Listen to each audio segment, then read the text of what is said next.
Désolé, je vais transgresser le côté francophone de cette journée parce que les diapositives sont en anglais, mais c'est très illustré, donc je pense que...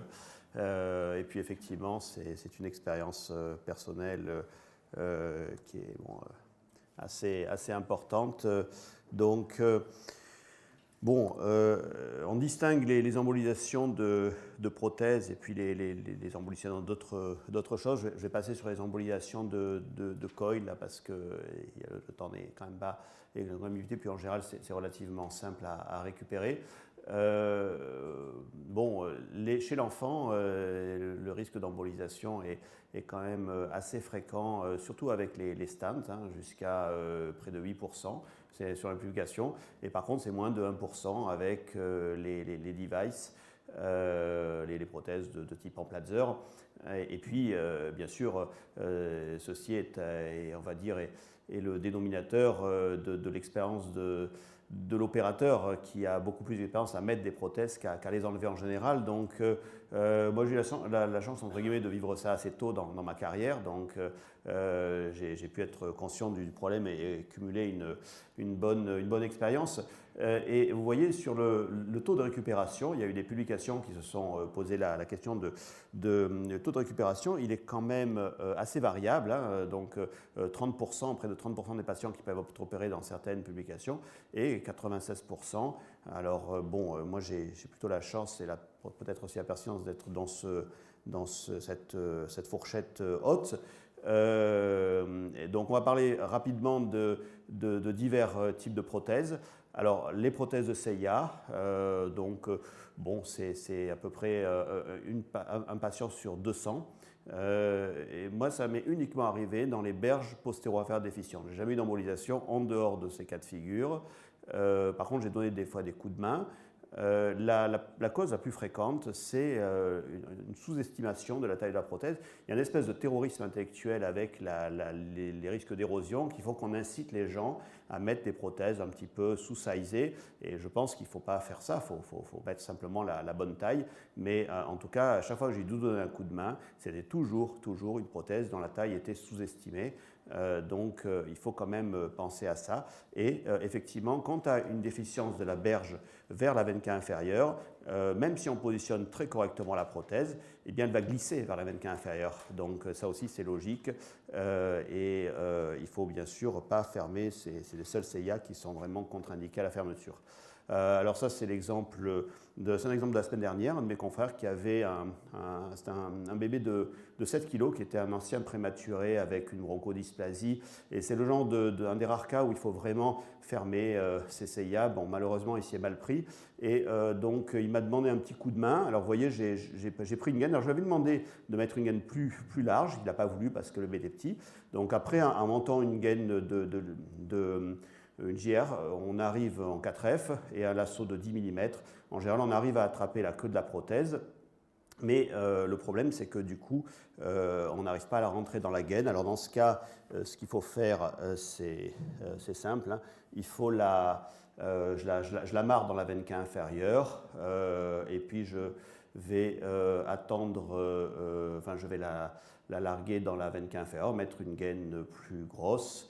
Et puis la récupérer. Il ne faut pas tirer quand même trop fort, c'est un petit bébé. Puis là, une fois qu'elle est donc amarrée, on la récupère. Je ne sais pas pourquoi ça ne tourne pas. Ça devrait tourner normalement. Voilà. On va la récupérer donc dans une deuxième gaine un petit peu plus grosse. Alors, il faut aller doucement. Souvent, il vaut mieux monter doucement la gaine. Et puis, vous voyez, tirer doucement une fois qu'on a attrapé le petit pas de vis de la prothèse. Et puis, une fois qu'elle est dedans, après, ça rentre. Faut faire plus un mouvement d'avancée de la gaine plutôt que de tirer au risque de traumatiser les vaisseaux. Alors, ça, c'est un peu l'excès. Ça, c'est quelques principes pour eux de récupérer les prothèses de CIA. En général, c'est relativement simple, mais on va dire, ça dépend aussi où elle est.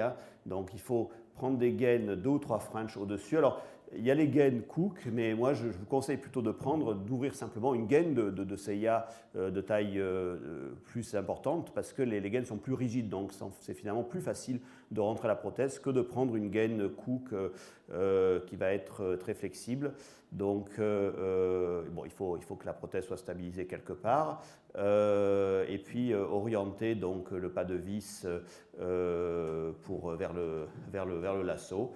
Et puis ensuite, on attrape ce pas de vis et puis on arrive à la récupérer. Une chose très importante, c'est que dès que ce genre d'accident arrive, la première chose qu'il faut faire, c'est d'appeler le chirurgien. Parce que même si on va la récupérer, si jamais ça n'arrive pas, Jérôme a souligné un accident mortel qui était arrivé en France avec une embolisation de prothèse de canal. 2 ans avant que j'arrive à Londres, ils avaient eu aussi un décès sur une embolisation de prothèse de canal en aorte. Alors là, c'est un petit peu l'excès inverse en termes de taille de prothèse. C'est une CA qui est énorme. Alors, en général, j'essaye la prothèse de 40. C'est une patiente que j'avais fait à Marseille qui était à l'époque, je travaillais uniquement sous échographie intracardiaque pour quelle que soit la difficulté de la CIA. Alors, malheureusement, la boucle ne tourne pas. Bon, enfin, en tout cas, c'était une CIA. Il n'y avait pas de berge, une berge postérieure inférieure très floppy. Et je n'ai pas réussi à implanter une prothèse de 40. Et donc, malheureusement, à cette époque, on n'avait pas encore des gaines de 13, en tout cas, c'est pas Marseille, on avait une gaine de 12. Et la plupart du temps, on arrivait à les réintégrer, mais celle-là, la gaine s'est coudée et je n'arrivais pas à la réintégrer. Je ne sais pas pourquoi ces boucles voilà. Donc, ce que j'ai fait, là aussi, j'ai changé exactement avec la technique qu'a décrite Bruno, enlever la gaine de 12, changer avec un pas de vis plus gros, et puis en 16F, on réussit à récupérer cette prothèse de 40. Donc ça aussi, c'est des petites choses à savoir. Donc voilà pour les CIA. Voilà, c'est un exemple, ça en l'occurrence, ce n'était pas une prothèse pour une fermeture de CIA, c'est une prothèse de CIA pour une fermeture de CIV multiple qui n'avait pas très bien marché, mais la prothèse a pu être récupérée. Ça sort qu'il a fallu là c'était un cas où il fallait se dépêcher parce que la prothèse était dans la boîte de sortie de ventricule droit, donc ça bouchait un peu l'infundibulum. Donc mais on arrive en général, ce type de prothèse, à les récupérer, je pense, assez facilement. C'est une expérience qui est partagée à peu près par tout le monde. Alors, les prothèses de cadeau sont un peu plus difficiles à récupérer. Effectivement, il y a un risque vital si elles sont dans l'aorte. Il y a certains opérateurs qui ont même conseillé directement l'intervention chirurgicale. Bon, je ne suis pas d'accord avec ça parce que c'est une intervention chirurgicale extrêmement délabrante.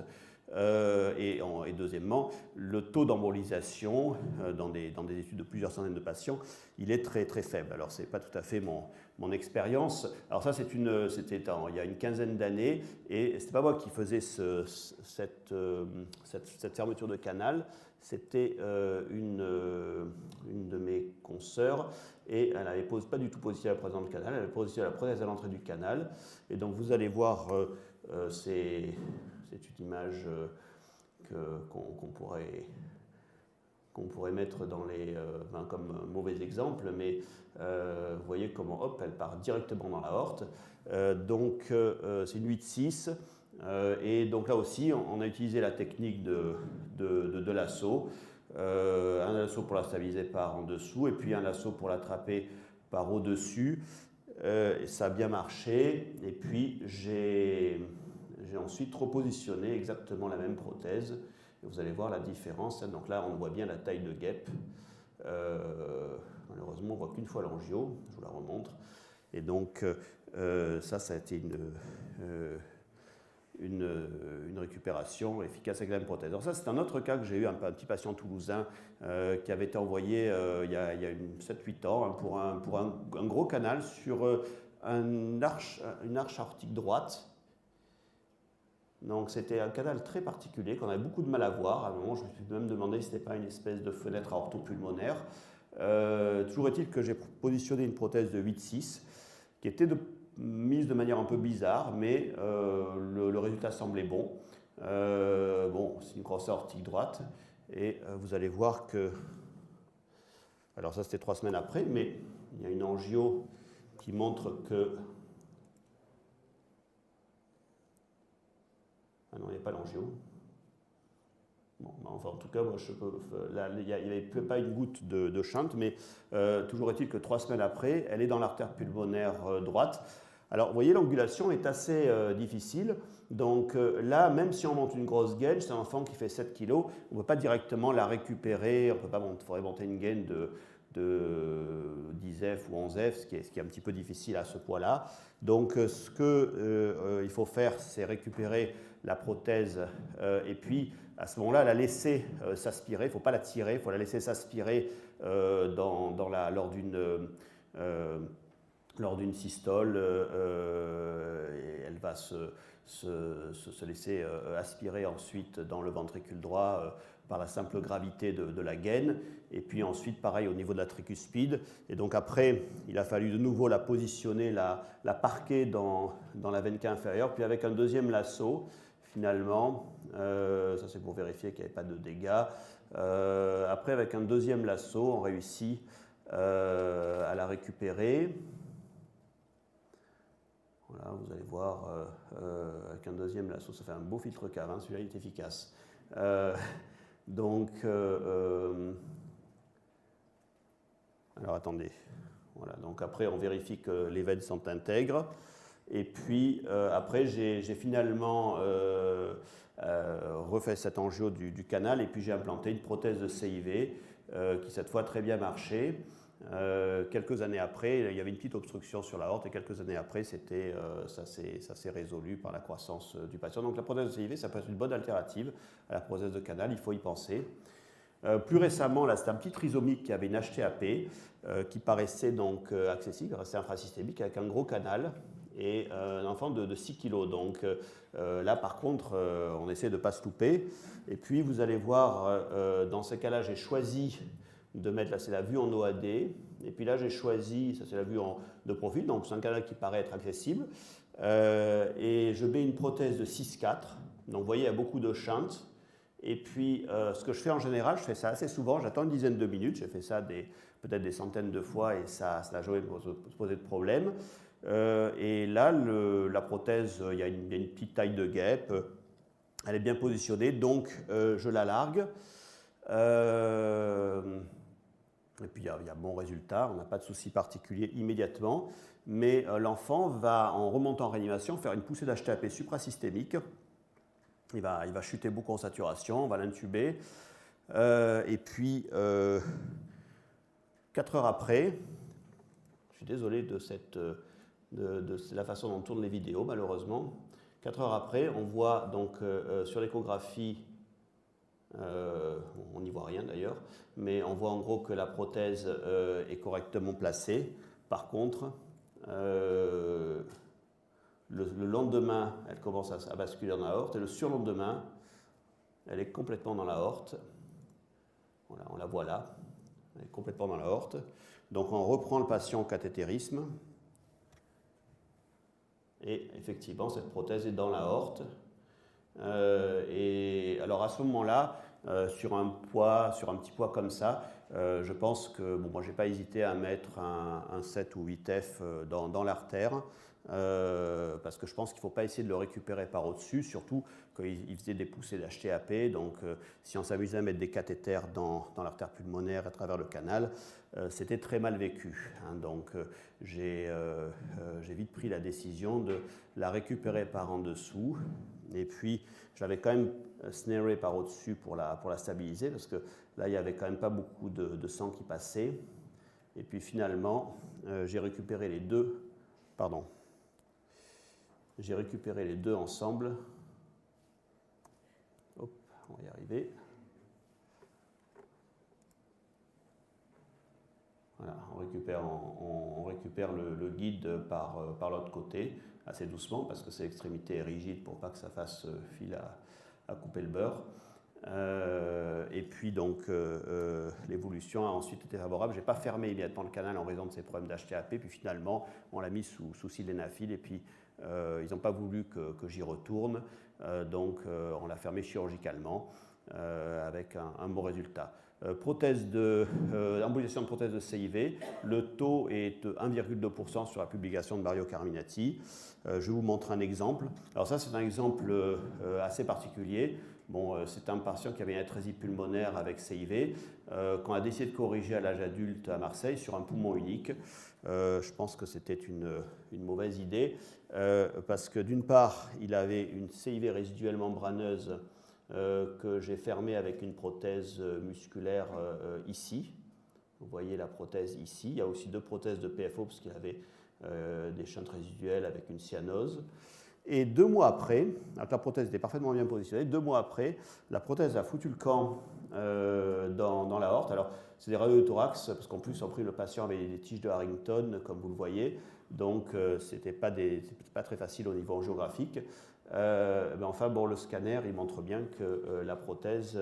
Donc, il y a une radiographie 15 jours après qui montre que la prothèse est toujours dans le cœur, et une radiographie plus tard, 2 mois plus tard, qui montre que la prothèse n'est plus dans le cœur, et le scanner qui montre qu'elle est dans l'aorte descendante, juste après l'isthme aortique. Voilà, donc là aussi, technique avec 2 lassos, une gaine de 14F, et récupération de cette prothèse. Je passe un petit peu plus rapidement. Voilà, juste pour vous montrer à la fin qu'on arrive à la récupérer dans une grosse gaine et que l'angiographie montre qu'il n'y a pas de lésion, en tout cas évidente, de l'artère. Les prothèses sur les fuites paravasculaires, alors vous voyez, ça c'est une fuite que j'ai fermée il y a 3 mois avec un de mes confrères à Marseille. Donc j'avais mis 2 guides et j'avais bien fait cette fois. Désolé encore pour ces boucles qui ne tournent pas bien, vous allez au moins la voir une fois. Donc elle bloquait complètement la valve mécanique. Alors ces prothèses, ça c'est un plug 3. Comme il n'y a pas de patch dedans, elles sont en général assez faciles à récupérer. Et puis, comme il me reste un lasso à travers, on va mettre ensuite un plug 2. Donc vous voyez là, c'est la récupération du plug 3. Bon, j'étais tout content parce que comme c'est un patient qui était payant intégral, j'avais le droit d'utiliser un plug 3. Mais malheureusement, ça n'a pas bien fonctionné. Donc, par contre, la mise en place d'un plug 2 a donné un excellent résultat. Avec plus de fuite du tout. Là, j'ai revu le patient récemment. Voilà donc pour les prothèses. Je ne sais pas s'il me reste du temps pour parler du stent, des embolisations de stent. C'est peut-être un petit peu moins intéressant, enfin moins fréquemment utilisé par l'audience d'aujourd'hui. Mais alors ça, c'est la récupération d'un stent. C'était une erreur de ma part, hein. C'était il y a une bonne dizaine d'années. On mettait des stents dans les cloisons antéro-auriculaires des nourrissons, mais des nourrissons qui avaient des cloisons auriculaires très épaisses. Et puis là, je voulais mettre un stent pour maintenir ouvert une septostomie. Il ne faut surtout pas faire ça. Après, j'avais mis aussi des prothèses en platzer troué, ce qui est une bien meilleure idée au cas où. Toujours est-il que le stent avait embolisé dans l'auricule. Et comme en plus il y avait un caillot, il a fallu anticoaguler la patiente pendant quelques jours. Et puis ensuite, j'ai testé un stent qui n'était pas très gros, il faisait 18 mm de long et quelques 4 ou 5 mm de large. Donc j'ai été le récupérer avec un premier lasso. Alors ce qu'il faut savoir, c'est que quand on récupère un stent avec un lasso, après on ne peut plus le lâcher. Parce que du coup, le lasso se met dans les mailles du stent, donc il faut bien viser. Et puis ensuite, là aussi avec une gaine de 14F et un deuxième lasso par un deuxième abord, toujours penser au deuxième abord. J'ai réduit les 2 extrémités du stent, faut y aller doucement parce qu'il ne faut pas non plus casser le stent. Et puis ensuite, j'ai réussi à le récupérer, vous voyez, dans cette gaine. Et j'ai plus rien fait. Du coup, d'ailleurs, le fait de retirer le stent à travers la cloison auriculaire a élargi la septostomie et a donné une septostomie tout à fait satisfaisante pour la patiente. Je n'ai plus besoin d'y retourner. Voilà, donc après, une fois que les 2 lassos sont coincés dans le stent, on le tire doucement et puis on fait coulisser l'extrémité du deuxième lasso par la veine fémorale contralatérale. Alors ça, c'est une embolisation de stent proximal. C'est aussi pas moi qui en ai été l'acteur. Il initialement en tout cas. Donc ça, c'est une valvulation que je proctorais en Arabie Saoudite il y a quelques mois, enfin il y a 1 an maintenant. Et puis, vous voyez, c'est une voie native et qui est cénosée. Et donc, les gens que je proctorais étaient des opérateurs relativement expérimentés, mais vous voyez que la gaine est en dessous de la sténose de la voie de sortie du ventricule droit. C'est un enfant qui faisait 29 kg, et donc on décide de monter un stent. Et c'est pas possible ça. Ça marchait très bien pourtant sur mon ordinateur.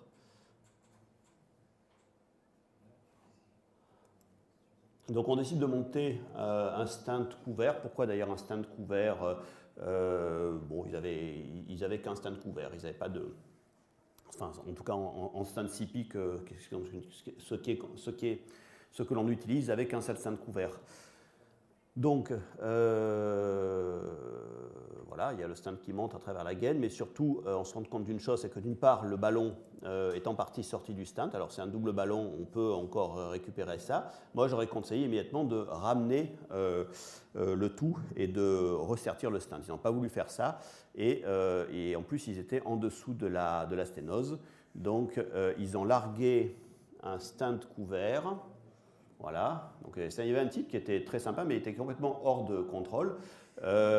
Et donc il ne m'a pas écouté et il a largué donc un stent couvert de 4 cm et demi dans le ventricule droit. Vous voyez, c'est une belle performance. Et donc là, c'était un peu embêtant parce que vous voyez, donc on est bien en dessous de la sténose.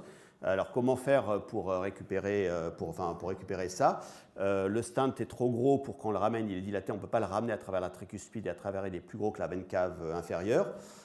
Donc ce que j'ai fait, j'ai poussé avec des guides le stent vers la voie de sortie, vous voyez, à travers la gaine, et j'ai monté un deuxième stent, le même, qui était aussi couvert, mais je crois que je l'avais découvert d'ailleurs, parce que je n'avais pas besoin d'un stent couvert, enfin bref. Et j'ai attrapé le premier stent. Voilà, j'ai attrapé. Alors, vous voyez, ça fait une bonne angulation, vous allez voir. Et j'ai réussi à attraper le premier stent avec le deuxième stent. Voilà, on va voir. Il va basculer, mais heureusement, il est bien accroché. Donc, à la fois, je l'ai poussé. Là, vous voyez qu'un seul guide, j'en ai mis plusieurs. Voilà, et puis une fois qu'il est attrapé, voilà, après il était un peu bas bien sûr, mais la tricuspide était intègre. Donc après j'ai redilaté avec un ballon de 26, on s'est arrêté là, et puis 2 mois après j'ai mis une mélodie. D'ailleurs on a mis donc la valve pulmonaire, ce qui était prévu initialement. On a d'ailleurs publié ce cas parce que c'était intéressant de montrer qu'on peut faire ce genre de choses. Voilà, j'ai pratiquement terminé. Alors, embolisation de stent distal, bon, c'est un stent qu'on parque. Je pense que je vais passer ça parce que je pense que j'ai terminé. Bon, ça, c'est une grosse voie native avec l'implantation d'un stent pré-stenting pour mettre ensuite une valve. Et puis, là, en l'occurrence, le stent est bien positionné initialement, mais j'aurais dû m'arrêter là, et j'ai voulu mettre un deuxième stent pour renforcer un peu le système. Il y a tout qui est parti, donc après, ça a été parqué distalement dans l'artère pulmonaire. C'est une autre façon de faire, bien sûr, en cas d'embolisation distale. Voilà, je vais juste vous montrer le scanner. Et donc, cette patiente a finalement eu sa valve chirurgicale alors qu'elle aurait pu être implantée par voie percutanée. Voilà. Donc en conclusion, bon, je suis désolé encore une fois pour le passage des vidéos. J'espère que vous avez pu quand même en voir certaines. Donc chaque cardiologue interventionnel va avoir à un moment ou à un autre à faire face au problème d'une embolisation. Il y a plusieurs techniques et plusieurs type de matériel de récupération. Je pense qu'on vous en parlera, Jérôme vous en parlera tout à l'heure. C'est sûr que le plus fréquemment utilisé de loin, c'est le classique, le lasso classique, mais Il y a plein de moyens. Par exemple, vous avez vu qu'on peut mettre une gaine. Dans la gaine, on peut mettre un cathéter. Dans le cathéter, on peut mettre un microcathéter. Un cathéter de 4F036, on peut mettre un microcathéter. Et dans le microcathéter, on peut mettre un lasso de 0,4. Donc, ce qui peut permettre d'aller chercher des coils parfois ou des petits devices dans des positions assez ectopiques. Donc c'est bien, c'est vrai qu'il faut avoir une certaine expérience de la technique du matériel, mais le bon vieux lasso permet de résoudre la plupart des problèmes. Bon, certes, il faut aussi certains devices ne peuvent pas être récupérés, hein, ce gros stand couvert, donc on les laisse là où ils sont, et il faut bien sûr avoir aussi un chirurgien dans les parages au cas où on n'y arriverait pas. Voilà. Merci de votre attention.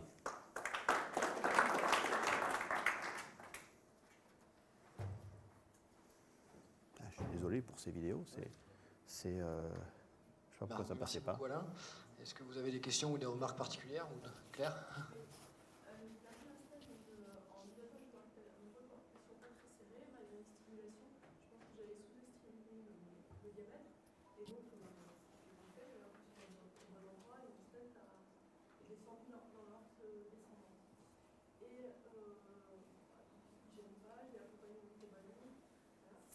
Et je voulais savoir si à ce moment-là, tu impactes le stent ou si tu le laisses, s'il est bien droit, sans l'impacter dans la paroi.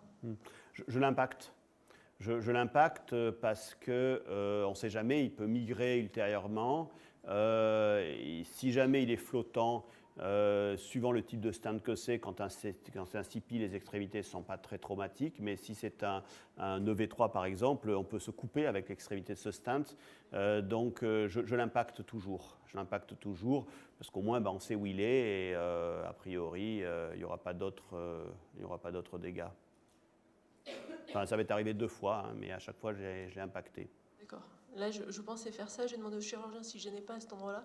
Il m'a dit n'y touche pas et bouge pas. Donc, je vais le laisser.